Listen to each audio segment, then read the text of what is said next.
Hello. Hello hello friend, welcome to my YouTube channel. तो आज की इस वीडियो में हम लोग मीट करने वाले हैं आफरीन अहमद से, जो कि जॉब प्लेसमेंट कराती हैं अब्रॉड में। तो आपका बहुत बहुत स्वागत है हमारे यूट्यूब चैनल में। अपना कीमती समय हमारे यूट्यूब ऑडियंस को दिए, इसके लिए बहुत बहुत धन्यवाद मैम। थोड़ा सा इंट्रोडक्शन दीजिए आप अपने बारे में, उसके बारे में बताइए कहाँ कहाँ वैकेंसी अवेलेबल है और कैसे अप्लाई कर सकते हैं कैंडिडेट हमारे। बिल्कुल जी बिल्कुल।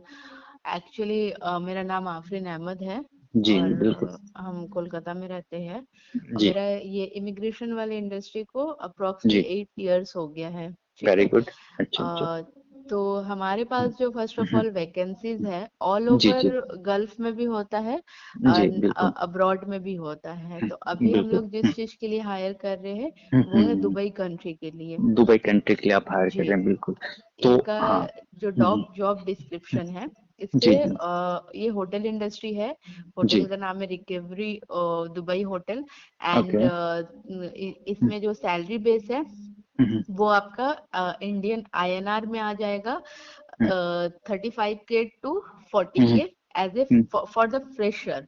फॉर द एंड फ्यूचर या कुछ। यस। और अगर धीरम में अगर आप बात करेंगे तो 1700 जी धीरम से लेके 2000 धीरम के बीच में ये धीरम सैलरी जी जी रहेगी जी जी फ्रेशर के लिए। इफ प्रेशर अगर कोई का। कैंडिडेट होटल इंडस्ट्री में एक्सपीरियंस वाले होते हैं हम्म, तो उनका जो है सैलरी नेगोशिएबल हो जाएगा वो हम्म, एक्सपीरियंस के अकॉर्डिंग।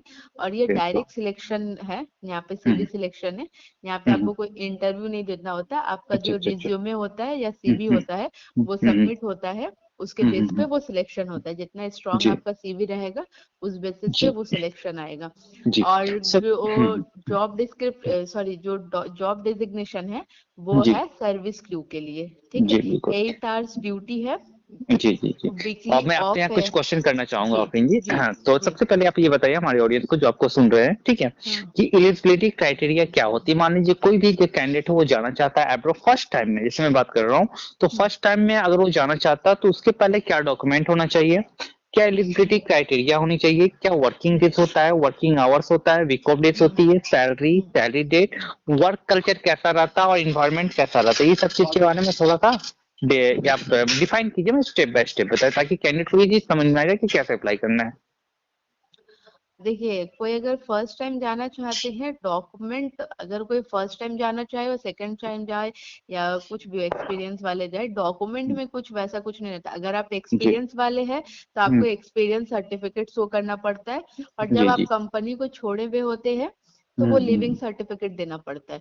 ये जी दो जी डॉक्यूमेंट एक्सपीरियंस वाले को जो हम्म, एक्स्ट्रा देना पड़ता है। जी अदरवाइज जो फर्स्ट टाइम जाते हैं, जो फ्रेशर है वो पहली बार हम्म, जा रहे हैं, तो उनका जो हम्म, डॉक्यूमेंट मैंडेटरी है, पहले हम्म, पासपोर्ट होना चाहिए। ठीक है। जी जी जी पासपोर्ट ईसीएआर और ईसीएनआर होता है। पासपोर्ट दो जी तरीके का होता है। जी जी ईसीआर पासपोर्ट होता है जो हम्म, हम्म, एजुकेटेड पर्सन नहीं होते हैं। ठीक है। वो अच्छा अच्छा। ईसीआर पासपोर्ट होता है। और जो जी एजुकेटेड होते हैं, जो हम्म, मतलब पासपोर्ट बनाने के टाइम पे अपना स्कूल का डॉक्यूमेंट वगैरह सबमिट हम्म, करते हैं, 12th का या हम्म, 10th का, तो वो जी जी जी ईसीएनआर पासपोर्ट होता है।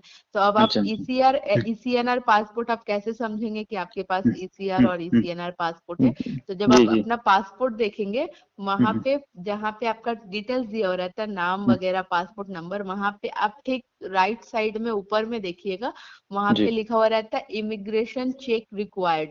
अगर ओके इमिग्रेशन चेक रिक्वायर्ड अगर लिखा हुआ होगा दैट मीन्स जी कि ये ईसीआर पासपोर्ट है। और इससे अगर पासवर्ड इमिग्रेशन चेक रिक्वायर्ड अगर वहां पे कुछ भी नहीं लिखा होगा तो जी उसका जी मतलब होता है कि वो हम्म, ईसीएनआर पासपोर्ट है। ठीक है। अच्छा अच्छा जी। ये हो गया पासपोर्ट का डेफिनेशन। पासपोर्ट का डेफिनेशन, वेरी गुड। जी। एलिजिबिलिटी क्राइटेरिया क्या है, कैसे कैंडिडेट यहाँ पे हाँ। अप्लाई कर सकते हैं। एलिजिबिलिटी क्राइटेरिया, अगर आप कितना पढ़ा लिखा होना चाहिए कैंडिडेट का। एक मतलब आप मान लीजिए हम्म, कि आपको होटल इंडस्ट्री में जाना है जी तो जी जी आपको एटलीस्ट 12th पास होना चाहिए। जी जी 12 ट्वेल्थ पास पास अपना। होना चाहिए। ट्वेल्थ हम्म, पास के बाद आप अगर ग्रेजुएशन हो या फिर हम्म, आप होटल इंडस्ट्री का अलग से कोर्स वगैरह किए हुए हो तो जी जी वो आपका प्लस पॉइंट होता है। बट जी एटलीस्ट आपको 12th पास होना चाहिए। ये जी क्वालिफिकेशन हो गया आपका। ठीक है। अच्छा अच्छा अच्छा और ठीक है। जो होटल इंडस्ट्री से रिलेट करते हैं तो उनको पता हम्म, ही होगा कि आज के टाइम पे होटल जी जी इंडस्ट्री पे कैसे लोग चाहिए होते हैं। जी बिल्कुल बिल्कुल। पर्सनैलिटी अच्छी होनी चाहिए। पर्सनालिटी अच्छी होनी चाहिए। अपने आप को वेल ग्रूम रखे। अच्छा, तो ये कौन सा होटल स्टार में रहते हैं, 5 स्टार होते हैं, 4 स्टार होते हैं, 3rd स्टार ये होते हैं, फोर कितने होटल। स्टार ये four four star star hotel hotel है। दुबई, जी। दुबई का ना। दुबई का जी जी 4 स्टार होटल है। जी जी जी जी। तो हम्म। यहाँ पे जैसे मान लीजिए कि अगर वर्किंग डेज की बात कर ले तो गल्फ कंट्री में वर्किंग डेज क्या रहते हैं? इंडिया में क्या है कि अगर गवर्नमेंट जॉब और प्राइवेट जॉब, अगर हम प्राइवेट जॉब करते हैं तो भाई 5 ही डेज वर्क करना पड़ेगा। अगर अच्छी कंपनी में किसी भी कॉर्पोरेट सेक्टर में है तो ठीक है। गवर्नमेंट जॉब करते हैं तो 6 डेज करना होगा, बट 1/2 डेज रहेगा किसी भी विभाग में। आप चाहे बैंक चले जाओ, एयरफोर्स है, नेवी, आर्मी, किसी भी चीज में, ठीक है राइट। जी जी वहां पे क्या रूल्स होता है? वहां पे ऐसा कुछ नहीं है, like government and private sector ऐसा कुछ नहीं है। आप होटल जी। इंडस्ट्री में जाओ या फिर नॉर्मल कंस्ट्रक्शन लाइन में जाओ या फिर पैकिंग में जाओ, आप किसी पे भी जाएंगे तो वहां हम्म। पे वीक डेज आपका एक ही दिन होता है। जी जी जी।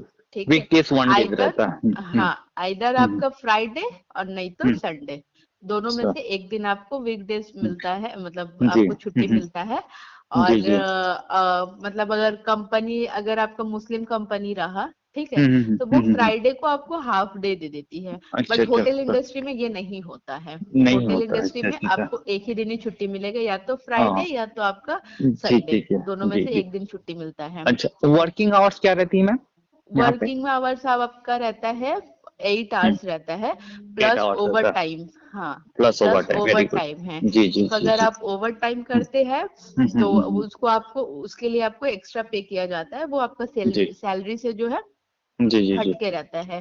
चलिए सर, रहता है वो बिल्कुल। टोटली आपके ऊपर डिपेंड करता है कि आपको 8 घंटे के बाद भी अगर आपको चाहिए हम्म, कि नहीं एक्स्ट्रा काम करना है तो जी आप जी ओवर टाइम कर सकते हो, ओवर टाइम ले जी सकते जी। हैं। अगर नहीं चाहिए कि आपका अच्छा। सैलरी में ही सब कुछ हो जा रहा है तो देन ओवर हम्म। टाइम करने की कोई जरूरत नहीं है। कोई तो जरूरत ये नहीं, बिल्कुल राइट। जी। हम्म। हम्म। ठीक है, नेक्स्ट अगर मैं बात कर लूँ यहाँ पे, तो जैसे मान लीजिए कि जैसे डॉक्यूमेंट में आपने बताया कि पासपोर्ट होना चाहिए कैंडिडेट के पास, कैंडिडेट 12 पास पास आउट है। हाँ। जी जी बोलिए। और एक चीज जो मेंशन करना था, कोविड-19 का वैक्सीनेशन जी सेकेंड डोज बिल्कुल। कंप्लीटेड होना चाहिए। कंप्लीटेड ये होनी चाहिए, एकदम वेरी मैंडेटरी है। मैंडेटरी है, वेरी गुड। जी। तो बता, कैंडिडेट का पासपोर्ट होना चाहिए, डबल वैक्सीनेशन सर्टिफिकेट होनी चाहिए, 12 पास, ग्रेजुएट, पोस्ट ग्रेजुएट, एज जो है 18 साल प्लस होनी चाहिए, वही कैंडिडेट अप्लाई कर सकता है एब्रॉड होटल के लिए, राइट? 18 प्लस नहीं, 22 होना चाहिए। अच्छा, sorry sorry for that, 22 plus होनी चाहिए ना? जी, 22 जी जी। होने से बंदा अप्लाई कर सकते हैं। और अप्लाई कर दूसरी सकता है, बात है ठीक कि है। देखिए, ये जो अभी जो इस चीज को लेके बात करें वो हो गया होटल इंडस्ट्री, ठीक अच्छा है। अच्छा। अभी जो हमारे पास वैकेंसी होटल का, उसका अब हम्म, बहुत सारे ऐसे लोग हैं हमारे हम्म, इंडिया में जो मतलब हम्म, बहुत छोटे छोटे जगह से बिलोंग करते हैं, जो हम्म, मतलब जिनको पढ़ाई का फैसिलिटीज नहीं मिला है, जी जी जी, जो रूरल रूरल जिनको एरिया एक, बोल सकते हैं, हाँ जी। हाँ जिनको रूरल एरिया होता है, ग्रामीण हाँ इलाका हो गया, काम का जी जी जी। एक्सपीरियंस नहीं है। तो हम्म। ऐसा नहीं है कि सिर्फ जो पढ़े लिखे वही जा सकते हैं, जो हम्म, पढ़े लिखे नहीं भी है, जिनको जी जी बिल्कुल। एक्सपीरियंस नहीं भी है, वो भी एज हम्म, ए फ्रेशर जा सकते हैं वहां पे। ठीक जी है, जी जी। सीआर पासपोर्ट भी जा सकता है वहां पे। तो अच्छा अच्छा अच्छा। वो जो होता है उनका क्राइटेरिया अलग होता है, कोई हम्म पैकिंग हो गया, कंस्ट्रक्शन लाइन का हो गया, ये हम्म। होता है। अगर अच्छा होटल अच्छा अच्छा। इंडस्ट्री है तो उसमें 12th का लगेगा। हम्म, अदरवाइज अगर आपको मतलब ऑल ओवर हम लोग कंट्रीज में करवाते हैं तो जी वहां जी पे जी बहुत ऐसा होता है, पैकिंग का भी होता है जी। Criteria, different different type of criterias होते हैं वहां पे। अच्छा तो अच्छा अच्छा अच्छा। जो मतलब अगर ये सोच रहे, मतलब ये वीडियो देखने के बाद में या फिर हम्म ऑडियो सुनने के बाद में अगर वो हम्म सोचेंगे कि नहीं यहाँ पे तो सिर्फ पढ़े लिखे लोग या फिर जिनके पास एक्सपीरियंस है वही जा सकते, तो ऐसा जी। कुछ नहीं है। हम्म आप मतलब दूसरे कंट्री या फिर उसी कंट्री हम्म, में आप दूसरे कंपनीज में भी जा सकते हैं, पैकिंग का जी हो जी। गया, कोई हम्म एसी टेक्नीशियन है, कोई जी जी जी प्लम्बर है, कोई जी। कोई हाँ, पाइप राइट फिटर राइट, हाँ। है, वो सब जाता ही है, वो लोग विदेश भी सेक्टर फॉरेन जाते हाँ हैं, जी जी बिल्कुल हाँ बिल्कुल। वो लोग भी जा सकते हैं। तो वो जी जी लोगों जी का अगर एक्सपीरियंस होगा तो उनका भी अच्छी सैलरी होती है। जी इवन बिल्कुल। आप अगर गल्फ जाने के हम्म सोच रहे हैं तो वहां पे अगर हम्म आपके पास हम्म इंडियन लाइसेंस है तो हम्म आप मतलब वहां पे ड्राइविंग स्किल्स पे भी जा सकते हैं, जो अच्छी हम्म खासी पैकेज मिलती है ड्राइविंग को। ठीक है, तो आप राइट राइट। मतलब पढ़े लिखे भी नहीं है, एक्सपीरियंस भी नहीं है, तब हम्म, भी जा सकते हैं। जी जी और जी। बस फर्क इतना रहता है कि आप अगर हम्म, फ्रेशर जाएंगे तो आपको सैलरी थोड़ा सा कम मिलता है, जी जी और बिल्कुल जो बिल्कुल। एक्सपीरियंस वाले मतलब जाते अगर हैं तो जैसे उनको फ्रेशर को सैलरी। अगर देखा जाए तो मतलब इंडियन के अकॉर्डिंग कितना सैलरी, जैसे मान लीजिए मैं फ्रेशर हूँ, आप टोटली मेरा एज स्टार्टिंग 20-25 है, तो कितना मुझे हाँ फ्रेशर मिल जाएगा फिर भी? आपको स्टार्टिंग मतलब आप कंस्ट्रक्शन लाइन में जाओ या हम्म फिर आप पैकिंग में जाओ या फिर आप हम्म मान लीजिए कोई भी ऐसा हम्म, इन हाउस कंपनी में जा रहे हैं, ठीक है, स्टोरेज वगैरह स्टॉक में, तो जी जी वहां पे जी। भी अगर आप जाएंगे तो स्टार्टिंग जो सैलरी रहता है 30 के आपको मिल जाता है इंडियन 30 रुपीज के से। इंडियन के आराम से मिल जाएगा। हाँ आराम से जी। मिल जाएगा 30 अच्छा के। अच्छा। जी 30 जी के जी। से आपको ऊपर मतलब जाएगा, अगर मान लीजिए हम्म, कोई कंपनी मतलब बहुत अच्छी कंपनी है, जी रेप्यूटेड जी जी। कंपनी है, जी ग्रुप है जी जी। उनका एलएलसी का, तो वो हम्म, आपको और ज्यादा पे कर सकती है, बट जी आपको बिल्कुल। 30 के मिलेगा जी आपका जी। As a fresher. As a fresher, बिल्कुल बिल्कुल। जी। ठीक है आफरीन जी, आपने बहुत अच्छे तरीके से समझाया कि किस प्रकार जो है वो गल्फ कंट्री में वैकेंसीज अवेलेबल है, वो खासकर दुबई के लिए आपने ये वीडियो को बनाया। और आपने जी। ये काफी अच्छे से तरीके से बताया कि किस प्रकार जो कैंडिडेट है वो अप्लाई कर सकते हैं। वैसे मैं आपका नंबर जो है मैं डिस्क्रिप्टिव बॉक्स में मेंशन कर दे रहा हूँ। वैसे कैंडिडेट जो कि दुबई के लिए इंटरेस्टेड है और जिनकी क्राइटेरिया मैच कर रही है, वो बिल्कुल अप्लाई कर सकते हैं। उनको ऑफिशियल टाइम पे आप कॉल कर सकते हैं। उनका सीवी जो है, मतलब कैंडिडेट का सीवी आपके नंबर पे ड्रॉप में करवा दूं ना, अगर जो जी। जी। इंटरेस्टेड रहेंगे जी, जी। आप जी। उनसे वहां से गाइड कर दीजिएगा। तो बहुत पहले, बहुत धन्यवाद। बोलिए। हाँ पहले मेरे को कांटेक्ट करके ओवर द जी कॉल वो बात कर ले, जी क्योंकि जी ये तो बिल्कुल। डायरेक्ट सिलेक्शन है ना, तो अच्छा अच्छा जी। कैंडिडेट से बात करना पड़ेगा कि हम्म। वो क्या है, कितने हम्म, कॉन्फिडेंट हम्म, है, हम्म, क्या है नहीं है, जी एंड जी देन बिल्कुल। वो सीवी मेरे को ड्रॉप कर फॉरवर्ड कर देंगे। सकते हैं, बिल्कुल बिल्कुल। ठीक है। बहुत बहुत धन्यवाद, बहुत बहुत thank you hmm. So much. अपना अपना कीमती समय हमारे यूट्यूब ऑडियंस को दिया, इसके लिए बहुत जी बहुत धन्यवाद। Thank you ma'am, thank you जी सो जी मच। जी। Next day. Most welcome. Thank you.